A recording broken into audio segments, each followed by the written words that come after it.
India में मुसल्ला ग्रुपों ने सदियों पुरानी मस्जिद और लाइब्रेरी को जला दिया। म्यांमार में 70 से 1 मिलियन मुसलमानों को घरों से निकालकर हिजरत पर मजबूर किया जा चुका है। 200 से ज़्यादा उइघुर बच्चों को इस्लामी तालीम पाने के जुर्म में चाइना ने कैद में डाल दिया। और अब हम कई महीनों से फ़लस्तीन में होने वाले वाक़यात देख रहे हैं। ये वीडियो देखते हुए भी दुनिया में किसी न किसी जगह मुसलमानों पर जुल्म हो रहा होगा। साल साल से हज़ारों कत्ल और तबाहकारियाँ जारी हैं। इन जुल्म और ज़्यादतियों का कोई ख़ात्मा नज़र नहीं आता। आप पूछ सकते हैं कि बरादर, मगर क्या हम 2 बिलियन मुसलमान नहीं हैं? हम अपने भाइयों और बहनों को क्यों नहीं बचा सकते? दुनिया में कोई एक भी ऐसी रियासत नहीं जिसकी आबादी मुसलमानों के बराबर हो। फिर हम इतने कमज़ोर क्यों बन गए हैं? हमने कब दूसरों को खुद पर हावी होने की इजाज़त दी? हम इतना पीछे कैसे चले गए? ये बातें हमारी समझ से बाहर हैं। आज हम इन सवालात की वजूहात से पर्दा उठाएंगे और हम इन्हीं वजूहात से हल भी निकालेंगे, क्योंकि जवाबात इन्हीं वजूहात में छुपे हैं। कदीम कुस्तंतनिया यानी इस्तंबुल की फ़तह का वाक़या, जो इंसानी तारीख़ के टर्निंग पॉइंट्स में से एक है, उसने एक दौर का ख़ात्मा करके नए दौर का आगाज़ किया। ये इस्लामी तारीख़ के भी अहम तरीन वाक़यात में से एक है। मशहूर उस्मानी सुल्तान मोहम्मद द कॉन्करर, जिन्हें मोहम्मद फ़ातिह भी कहते हैं, इंतहाई जज्बे के साथ कुस्तंतनिया फ़तह करना चाहते थे। ताहम इस जगह को फ़तह करना बिल्कुल आसान न था। बहुत सी कौमों ने कई बार ये कोशिश की थी, मगर कोई कामयाब न हो सका था। कुस्तंतनिया इंतहाई मजबूत किलों और हैरत अंगेज़ दिफाई स्ट्रक्चर का हामिल शहर था। उसे फ़तह करने के लिए कोई गैर मुतवक्का काम करना था, कोई ऐसी चीज़ जिसे पहले ना आजमाया गया हो। इस मकसद के लिए दरकार इल्म दुनिया में किसी जगह छुपा हुआ था। इनका मखसूस इल्म एक माहिर तोप बनाने वाले के पास था। तोप का एक हंगरी माहिर जिसका नाम ओरबान था।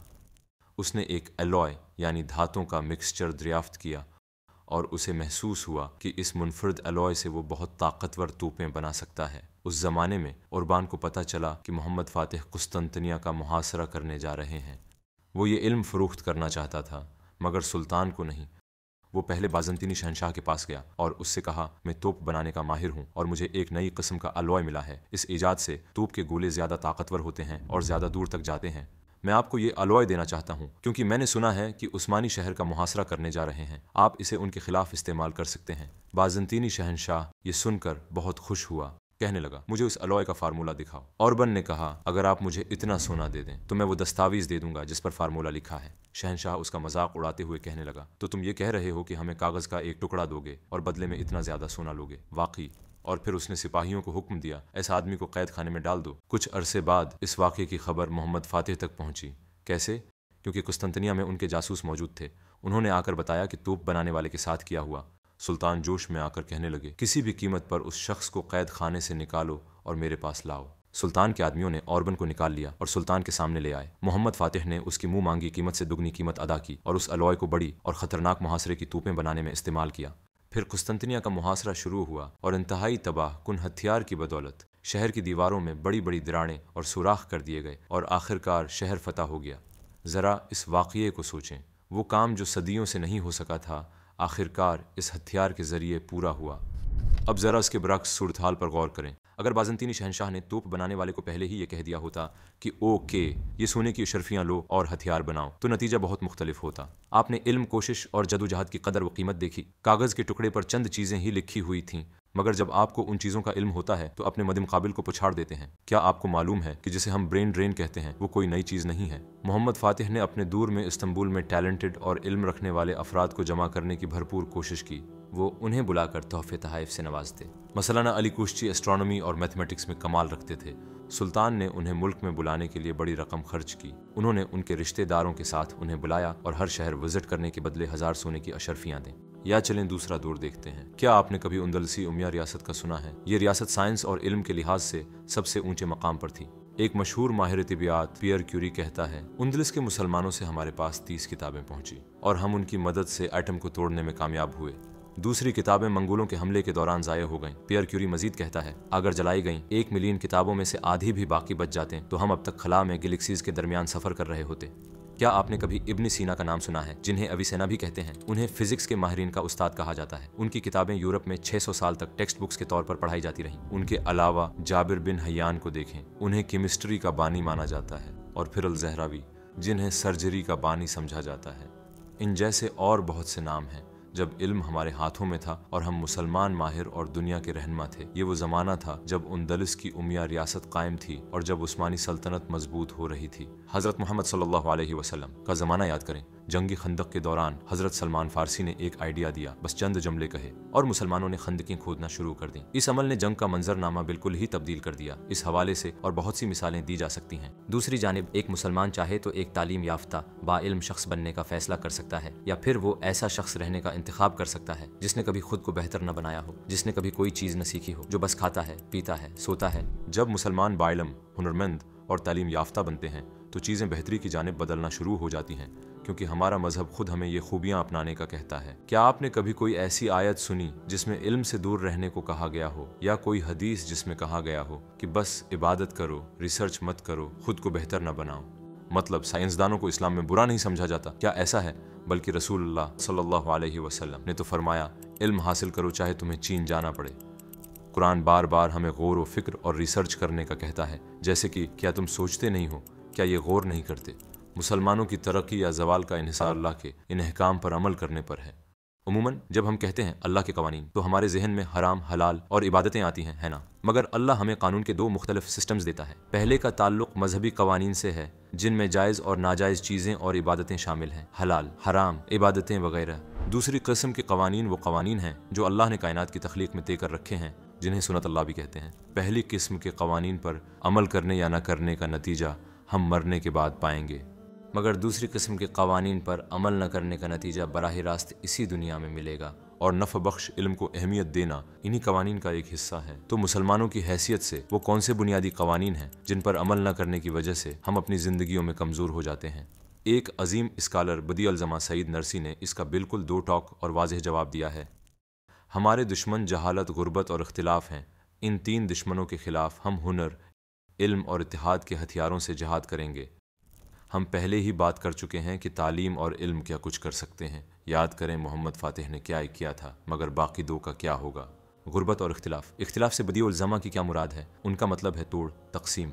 इस हवाले से एक तशबीहा दी जाती है, जब दो हीरो एक दूसरे से लड़ते हैं तो एक बच्चा भी इन दोनों को हरा सकता है। मतलब जब हम बतौर मुसलमान या मुस्लिम अक्सरियती रियासतों की हैसियत से एक दूसरे से मुसलसल इख्तिलाफ रखेंगे, जब हमारे दरमियान झगड़े और सर्द जंग की एक फ़ज़ा कायम रहेगी, जब एक दूसरे के साथ इत्तिहाद और इश्तराक नहीं करेंगे तो लाजिमन हम बहुत पीछे रह जाएंगे। और जब मुसलमान एक दूसरे से लड़ते हैं तो सबसे ज़्यादा खुश कौन होता है? ज़ाहिर है इस्लाम के दुश्मन। क्यों? क्योंकि जब हम तकसीम होते हैं तो उनके लिए हमें शिकस्त देना आसान होता है। देखें, कोई मुसलमान शख्स या मुसलमान मुआशरा गलतियाँ कर सकता है, हमें डिस्टर्ब करने वाली चीज़ें हो सकती हैं, मगर जब इस तरह की चीज़ें हों तो उसका हल क्या है? क्या ये कि इन मुसलमान अफराद या ग्रुप्स से दिल बर्दाश्ता होकर उनसे दूर हुआ जाए? क्या उनसे बुरे और मनफी जज्बात के साथ बात की जाए? क्या किसी मुसलमान ग्रुप के लिए सही है कि वो दूसरे मुसलमान ग्रुप को अलग या खारिज कर दे? नहीं।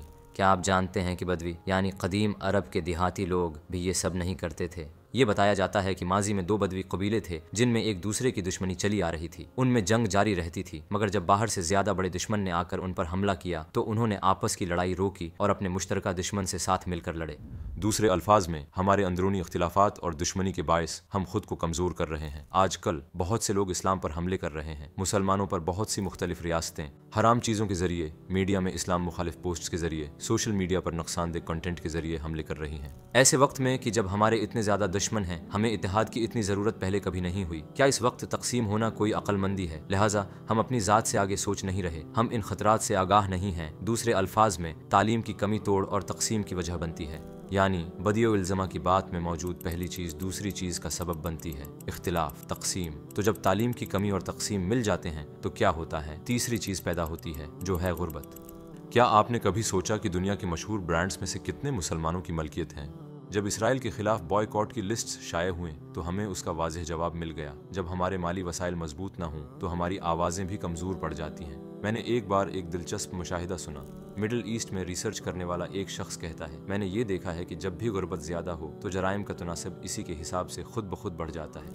तो जराइम के तनासब से उसकी क्या मुराद है? कत्ल, चोरियां, धोखा दही वगैरह वगैरह। मुल्क जितना गरीब होगा वहाँ जुर्म इतने ही ज्यादा होंगे, क्योंकि कोई भी जुर्म करने की ख्वाहिश लेकर पैदा नहीं होता। अगर आपकी माली हालत अच्छी है तो आपको चोरी करने की जरूरत महसूस नहीं होती, आपके पास पहले ही रकम और वसाइल मौजूद होते हैं। जब भी कोई मसला होता है तो वो उमूमन माली वजूहात के बायस होता है, और खुसूसन जब मजहबी तालीम कमजोर हो तो लोग ज्यादातर तशद्दुद और जराइम की मदद लेते हैं। जाहिर है ये कहने की जरूरत नहीं कि गुर्बत खराब मायार की तालीम का सबब बनती है, जो फिर तकसीम की तरफ ले जाती है। लिहाजा जहालत, गुर्बत और तकसीम तीनों एक दूसरे को पैदा करते हैं, मगर उनके मुखालिफ भी एक दूसरे को पैदा करते हैं। मतलब अगर उनमें से एक बेहतर हो जाए तो दूसरे भी बेहतर होना शुरू हो जाते हैं। यहाँ हमें एहसास होता है कि बदिउल ज़मा का कौल एक इंतहाई दुरुस्त मुशाहिदा है, क्योंकि सिर्फ यही वो चीज़ें हैं जो हमारे ज़वाल की वजह बनती हैं। मगर क्या इन तमाम मामलात का नतीजा तब्दील हो सकता है? हम सब चाहते हैं कि इस्लाम की अजमत का ज़माना वापस आ जाए, है ना? वो ज़माना जब मुसलमान उरूज पर और ताकतवर थे, वो ज़माना जब किसी भी माशरे को मुसलमान हुकूमत के तहत जुल्म सहने की इजाज़त न थी, चाहे वो मुसलमान हों या ना हों। आप पूछ रहे होंगे कि क्या वाकई ऐसा मुमकिन है? मेरे भाइयों और बहनों, खिज़ां के मौसम को ज़िंदगी का इख्तिताम न समझें। याद रखें, जब कोई दरख्त अपने पत्ते गिराता है तो इसलिए नहीं कि उसकी जड़ें हमेशा के लिए सूख चुकी होती हैं, बल्कि ये मौसम का असर होता है। जब बहार आती है तो दरख्त के पत्ते दोबारा आ जाते हैं, हरे हो जाते हैं और उसके फूल पहले की तरह खिल उठते हैं। बिल्कुल इसी तरह मुसलमानों की हैसियत से अगर हम अच्छी तरह जदोजहद करें, मेहनत करें, तो ये मुमकिन है कि इस खिज़ां के बाद बहार का मौसम आएगा। मसला ये नहीं है कि हमारा दुश्मन बहुत ताकतवर है, बल्कि मसला हमारी गफलत, हमारी लापरवाही है। अल्लाह के दीन को मजबूती से थामने के बजाय हम उससे मजीद दूर होते जा रहे हैं। लिहाजा रात होने की वजह अंधेरे का आना नहीं है, बल्कि सूरज का छुप जाना है। इस्लाम सूरज है और उसके दुश्मन अंधेरा हैं। हमारे माजी को देखें और आज हमारी हालत देखें। वक्त के साथ साथ उन्होंने हमसे इस्लाम की खूबियाँ ले लीं और हमने उनकी बुरी आदतें अपना लीं। इसराइल, म्यांमार, इंडिया जालिम इसलिए नहीं बने कि उन्होंने मेहनत की, बल्कि वो इसलिए इस मकाम पर हैं क्योंकि हम सुस्त हैं। हम में से बहुत से दिन में 5 वक्त नमाज के फ़र्ज से भी लापरवाह हैं, क्योंकि हम कई घंटे इंटरनेट पर बेमकसद कंटेंट देखने में गुजार देते हैं, क्योंकि हम जिंदगियां इस्लाम के मुस्तकबल के लिए किसी ख्वाब, किसी विजन के बगैर गुजार रहे हैं। हम इसराइल को सपोर्ट करने वाली कंपनियों का बाइकाट करते हैं। राइट, ये अच्छी बात है, मगर हम अपने नफ्स का, अपने दुनियावी ऐश व आराम का बाइकाट क्यों नहीं कर सकते? शैतान आपको अल्लाह के दीन और मुसलमान उम्मत के लिए मेहनत करने से रोकने की बहुत कोशिश कर रहा है। वो आप पर मुख्तलिफ तरीके आजमा रहा है। वो आपको सुस्त बनाने की कोशिश कर रहा है। वो चाहता है कि आप बेमकसद जिंदगी गुजारें, कोई कोशिश न करें, कामों को टालते रहें, बहाने, जवाज और ऐसी ही चीज़ें तराशते रहें। तो हम इन चीज़ों का बाइकाट क्यों नहीं करते? हो सकता है आप सोच रहे हूँ, मैं तो बस एक अकेला शख्स हूँ, सिर्फ मेरी कोशिशें क्या तब्दीली ला सकती हैं? क्या आप भूल गए कि आपका रब सूरह अल इमरान आयत नंबर 140 में क्या फरमाता है? अगर तुम्हें एक जख्म लगा है तो उन्हें भी इसी जैसा जख्म पहले लग चुका है। ये तो आते जाते दिन हैं जिन्हें हम लोगों के दरमियान बारी बारी बदलते रहते हैं, ताकि अल्लाह ईमान वालों को जांच ले और तुम में से कुछ लोगों को शहीद करार दे, और अल्लाह जालिमों को पसंद नहीं करता। इस आयत का मतलब है कि जीत और हार के दिन एक दूसरे के बाद आते रहते हैं, और इस तरह मजबूत ईमान वाले कामयाब मुसलमान पैदा होते हैं। लिहाजा अल्लाह का सिस्टम आपकी सोच के मुताबिक काम नहीं करता। आप कोई भी चीज़ फौरी तौर पर तब्दील नहीं कर सकते। अगर हम ज़रूरी कुर्बानी, सब्र और कोशिश दिखाएंगे तो अल्लाह हमें बुलंदी अता कर देगा, वो हमें कामयाब कर देगा। अल्लाह ही है जो कामयाबी अता करता है। मगर सिवाय एक छोटे से ग्रुप के हम इतनी कोशिश नहीं कर रहे कि उसके हकदार बने। जब आप रात को तकिए पर अपना सर रखें तो आपको ये कहना चाहिए, अल्हम्दुलिल्लाह, आज मैंने इस्लाम की खिदमत के लिए ये किया। आपको इन अल्फाज में दुआ मांगनी चाहिए, आए मेरे अल्लाह, मेरे आने वाले कल को मेरे आज से बेहतर बना दे। क्या आपके रब ने ये नहीं कहा, कुल मा यअबउ बिकुम रब्बी लौला दुआउकुम? ऐ पैगंबर, आप कह दें, मेरे रब को तुम्हारी दुआओं की परवाह ना होगी तो फिर किस चीज़ की परवाह होगी? लिहाजा आपको अपनी ज़बान, अपने दिल, अपने जिस्म, अपने दिमाग, अपनी दौलत, अपने ख्वाब, अपनी कोशिशों, गरज, आपके पास मौजूद हर चीज़ से दुआ मांगनी चाहिए, क्योंकि दुआ सिर्फ ज़बान से नहीं मांगी जाती। ज़रूरी कदम उठाना और कुर्बानियाँ देना भी दुआ की शक्लें हैं। अगर आप इस्लाम के लिए कोई कदम नहीं उठाएंगे तो इसराइल फिलिस्तीन में एक और बच्चा मार देगा, इंडिया में एक और मस्जिद जला दी जाएगी, म्यांमार में एक और मुसलमान को बेघर कर दिया जाएगा। अगर आप कोई कदम नहीं उठाएंगे तो मशरकी तुर्किस्तान में एक और मुसलमान औरत का हिजाब ज़बरदस्ती उतार लिया जाएगा। हमारे सबसे बड़े दुश्मनों को न भूलें, जहालत, गुर्बत और तकसीम। हम अपने दीन को मजबूती से थाम कर इनके खिलाफ कदम उठाएंगे। क्या आप पूछ रहे हैं कि मुझे कहाँ से शुरू करना चाहिए, मैं पहला कदम कैसे उठाऊं? मगर हकीकत ये है कि हम ये पहले ही उठा चुके हैं, क्योंकि पहला कदम ये सवाल पूछना ही था और वो अब आप पूछ चुके हैं। ये बजाते खुद एक कामयाबी है। پھر دوسرا قدم ایک ہدف طے کرنا ہے۔ اگر آپ اپنے لیے کوئی ہدف طے نہیں کریں گے تو چاہے آپ کسی کام کے لیے کتنا ہی جوش اور جذبہ رکھتے ہوں، آپ کی موٹیویشن صرف ایک ہفتہ ہی برقرار رہے گی۔ کیا آپ کی دلچسپی کا کوئی شعبہ ہے تو پھر اس میں ایڈوانس لیول حاصل کریں، وہ مقام پانے کی کوشش کریں جہاں اس شعبے میں لوگ آپ کو ایک مسلمان ماہر کے طور پر دیکھیں۔ کیا آپ کے پاس کسی چیز کا ٹیلنٹ ہے، اسے اسلام اور مسلمانوں کے لیے استعمال کرنے کا راستہ نکالیں۔ کیا آپ کے بچے ہیں، ان میں اسلام کی محبت بھرتے ہوئے ان کی پرورش کریں، انہیں اپنا دین سکھائیں۔ کیا آپ کے دفتر، اسکول یا پڑوس میں غیر مسلم دوست ہیں، یا آپ کے آس پاس ایسے مسلمان ہیں جو دین پر عمل نہیں کرتے؟ اپنے دین کو بہتر سے بہتر سیکھیں اور اس پر عمل کریں۔ اپنی باڈی لینگویج، اپنے انداز، اپنی پوری زندگی کو اسلام کا نمونہ بنائیں۔ مثلا اپنے دین کو زیادہ بہتر طور پر سیکھنے کے لیے ہدف قائم کریں۔ اگر آپ کم وقت میں اسلامی علوم میں بہت بڑی بہتری لانا چاہتے ہیں تو آپ ہماری مرتب کردہ ویڈیو سیریز سے فائدہ اٹھا سکتے ہیں۔ دوسرے الفاظ میں، آپ جو بھی ہیں، جہالت، تقسیم اور غربت کے خلاف کچھ کریں، اور جب وقت آ جائے تو اسلام کی اہم شخصیات کو ابھرنے دیں جو حالات کو بدل دیں گی، اور ان کے پیچھے ان لوگوں کا ایک عظیم ہجوم ہوگا جو اسلام کے مطابق زندگی گزارتے اور اس کا تحفظ کرتے ہیں اور ان نیک لوگوں میں شامل ہو جائیں۔ آئیے ایک چھوٹی سی کہانی سے ویڈیو کا اختتام کرتے ہیں جو ہماری کی گئی ساری باتوں کا خلاصہ ہوگی، ایک ایسی کہانی جسے نسلیں سنتی رہی ہیں۔ ایک دفعہ کا ذکر ہے، ایک کارپینٹر تھا جس نے ایک خوبصورت منبر تعمیر کیا۔ اس منبر کی خوبصورتی اتنی مشہور ہوئی کہ پورے خطے میں اس کی خبر پھیل گئی۔ وہ اتنا شاندار فنی شاہکار تھا کہ کچھ لوگ آئے اور اسے خریدنے کی خواہش کا اظہار کیا۔ تاہم کارپینٹر نے اسے بیچنے سے انکار کر دیا اور کہا، میں نے یہ منبر مسجد اقصی کے لیے بنایا ہے، مگر اس وقت یروشلم صلیبیوں کے قبضے میں تھا اور وہ بہت طاقتور تھے۔ اس کا جواب سن کر وہ لوگ کہتے، تم خواب دیکھ رہے ہو، یہ مسجد اقصی میں کیسے لگ سکتا ہے جبکہ یروشلم صلیبیوں کے قبضے میں ہے؟ کارپینٹر نے کہا، میں ایک کارپینٹر ہوں، میں ایک منبر ہی بنا سکتا ہوں، یہ میرا فرض ہے۔ اور جب وقت آئے گا تو کوئی کمانڈر اٹھے گا اور وہ یروشلم کو فتح کرے گا جو اس کا فرض ہوگا۔